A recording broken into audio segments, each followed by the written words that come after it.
আপুনি CSP centre খুলিব বিচাৰিছে নেকি? অলপ টকা জমা কৰিলেই লাভ কৰিব CSP। পিছে ক'ত যোগাযোগ কৰিব? CSP চেণ্টাৰৰ সুবিধা তথা লাভৰ বিষয়ে নতুনকৈ হয়তো কোৱাৰ প্ৰয়োজন নাই।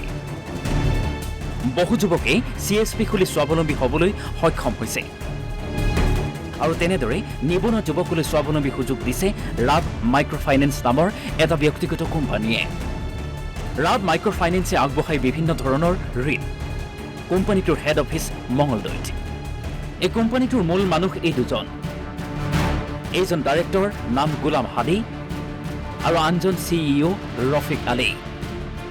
এই দুজনে লগ লাগি সমগ্ৰ অসমতে দিছে CSP চেণ্টাৰ। বিভিন্ন জিলাৰ নিবনুৱাসকলক CSP দিছে।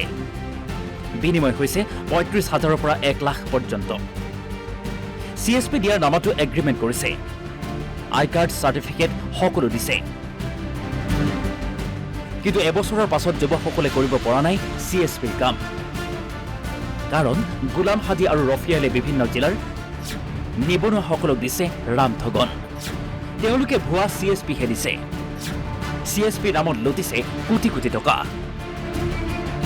অৱশেষত মাইক্ৰ'ফাইনেন্সৰ নামৰ ভুৱা CSP দিয়া ৰফিক আলী পৰে আৰক্ষীৰ জালত। এই খবৰ পোৱাৰ পাছতে বিভিন্ন জিলাৰ পৰা আহিছে বহু ঠগন খোৱা যুৱক। তেওঁলোকে ধুলা থানাত উপস্থিত হৈ দুৰ্প্ৰবঞ্চক হাদি আৰু ৰফিকৰ বিৰুদ্ধে কৰিছে বিভিন্ন অভিযোগ। যোৱা 1 বছৰ আগত ৰফিক আলী আৰু গোলাম হাদি নামৰ মানুহজনে ৰব মাইক্ৰ'ফাইনেন্স নামৰ এটা কোম্পানী খুলিছিলে। সিহঁতে আমাক বিভিন্ন সূত্ৰে আমাৰ গোটেই অসমৰ পৰা বিভিন্ন মানুহক মাতি আনিছে। আনি ক'লে যে আমি এটা মাইক্ৰ'ফাইনেন্স খুলিলোঁ। প্ৰথমতে ক'লে মাইক্ৰ'ফাইনেন্স খুলিলোঁ, তোমালোকে আমাৰ লগত থাকা, মাইক্ৰ'ফাইনেন্সৰ কাম কৰিবা, আমি লোন দিম, অমুক দিম তমুক দিম, এনেকৈ ক'লে আৰু। তাৰপিছত কিছুদিন পিছত তেওঁলোকে ক'লে যে এতিয়া আমি আপোনালোকক CSP দিম এটাকে, আপোনালোকে CSP এটাকে লওক। আৰু প্ৰথম অৱস্থাত ক'লে যে 35,000কৈ এটা দিব লাগিব। তাৰপিছত অলপ যেতিয়া মানুহ দিব আৰম্ভ কৰিলে, তেতিয়া লাহে লাহে ক'লে নহয় এতিয়া 55,000 দিব লাগিব।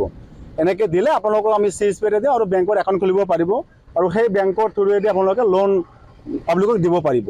সেই হিচাপে আমি গোটেই অসমৰ, মোৰ দৰে ভিক্টিম বহুত মানুহ আছে, গোটেই অসমৰ মানুহ আমি ইয়াত আহিলোঁ। ইহঁতৰ অফিচটো, ৰিজনেল অফিচটো আহিলোঁ। এই ফকীৰপাৰাটো ৰিজনেল অফিচটো আছে, তাতে আহিলোঁ। অহাৰ পিছত সিহঁতে ক'লে যে আমি এটা ভাল কাম আপোনালোকক দি আছোঁ। আপোনালোকে যিমান বেকাৰ ল'ৰা আছে, আমাৰ উদ্দেশ্যটো হৈছে বেকাৰ ল'ৰাবিলাক কৰ্মসংস্থাপন দিয়া, তেনেকুৱা ধৰণৰ এটা আশ্বাস আমাক দিলে। তাৰপিছত মই নিজে 50,000 এটা দি মই ব্ৰাঞ্চ মেনেজাৰ হৈছে, মই তাতে কৰিলোঁ। 100ৰ ওপৰত মানুহৰ পৰা সিহঁতে এনেকৈ 35,000ৰ পৰা 55,000লৈকে লৈছে। মই মংগলদৈ প্ৰশাসনক SP মহোদয়ক অনুৰোধ জনাইছোঁ, আপুনি এওঁৰ বিৰুদ্ধে ইনভেষ্টিগেশ্যন কৰি এটা মানে সঠিক পথ লওক, যাতে আমি আমাৰ পইচাখিনি ঘূৰাই ল'ব পাৰোঁ। আমি বেকাৰ ল'ৰা। বৰ্তমান ডাইৰেক্টৰ গোলাম হাদি পলাতক। গতিকে আপুনিও সাৱধান হওক। এনেকুৱা ভুৱা কোম্পানীত ভৰি দিয়াৰ আগত 100 বাৰ ভাবিব। মঙলদৈৰ পৰা গৌতম চহৰীয়া, অসম লাইভ 24।